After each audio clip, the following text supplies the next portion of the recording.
We get asked all the time by married couples, can we do this? Can we do that? Can we? And to be quite honest, we made the mistake of opening up these questions to the interwebs, and oh my goodness, the questions that I told Sharon, I don't know what that is, and I don't want to Google it. And so they're just going to have to figure it out for themselves if that thing is okay to use or do or whatever it is. But here's what I want you to hear when I hear people asking me about the bizarre.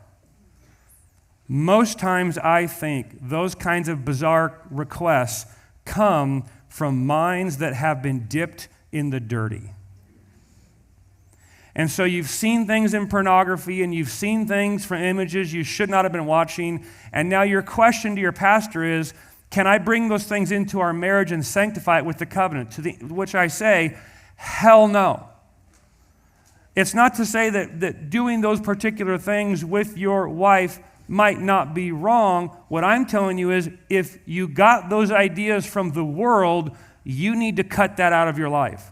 Yep. Because dragging the world's idea of sex into your marriage will not work. And in fact, some of the questions I've been asked the last 2 weeks, I've just had the distinct thought, you would not have thought of that on your own.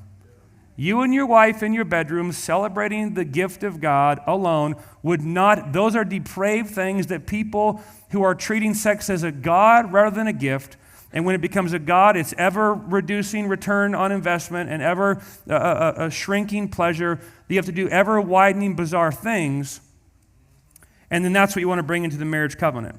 So when we come to this question about can we do this or can we do that, we want to be clear that healthy sexual intimacy is not a boundaryless, anything goes romp fest in your marriage. We find Paul's threefold taxonomy in 1 Corinthians very helpful. 1 Corinthians 6, verse 12, he says, all things are lawful for me, but not all things are helpful. All things are lawful for me, but not all, but I will not be mastered by any of them. And so here's what that means for us in relation to this area of sexual intimacy. When you come to a question, can we do this, can we do that, the first question you ask is it lawful? Meaning, is it allowed by the laws of the land and permitted by the law of God? Any other form of sexual expression is sinful and wrong, always, and it will always bring destruction. So any expression or form of sexuality outside of the covenant of marriage between one man and one woman is sin. You don't need to defend it or give me the details. It's out of bounds. Is it lawful? Number two, is it edifying or helpful? Meaning, does it fall under the law of love? Because the law of love is the law governing the entire relationship. Is this loving to my spouse?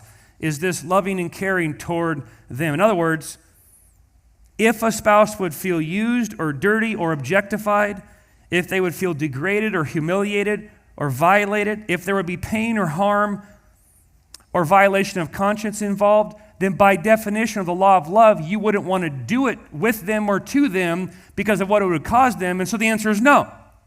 The answer is no. Number three, is it enslaving? Is it something that if introduced or practiced could become obsessive or addictive? Often when we think of slavery, we think of someone who's forcibly enslaved, but there is another kind of slavery. It is a voluntary slavery, where we choose actions and behaviors that over time build a cage stronger than actual steel and concrete.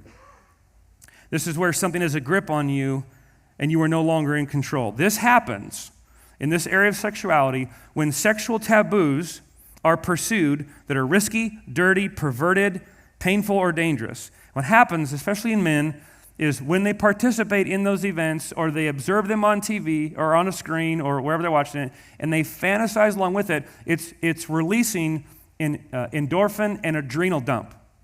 And the problem with that is though it heightens a man's sensation in the sexual climax,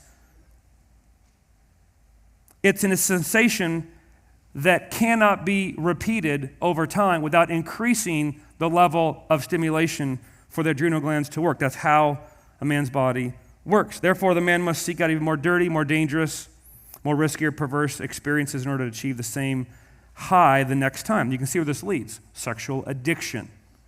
It's very common. Combining any sexual act with an adrenaline rush is dangerous and should not be pursued. This does not lead to a free and fun and fulfilling sexual intimacy, but rather to an enslavement to chasing the next high, often at the expense of one's spouse. So within the law of marriage, within the bounds of marriage, the law of love reigns as the ultimate boundary marker. Is it lawful? Is it helpful? Is it enslaving? These are the guardrails a wise marriage will put up and honor carefully. You're going to want to check out the full message. Just click right here to watch the whole thing. This message is just one part of a much bigger series, our full We Conference this year. Just click the SMN logo on the screen or text manhood to 53555. Give a gift of any amount and we'll send you all the conference sessions. This content will 100% bless your marriage. I guarantee it.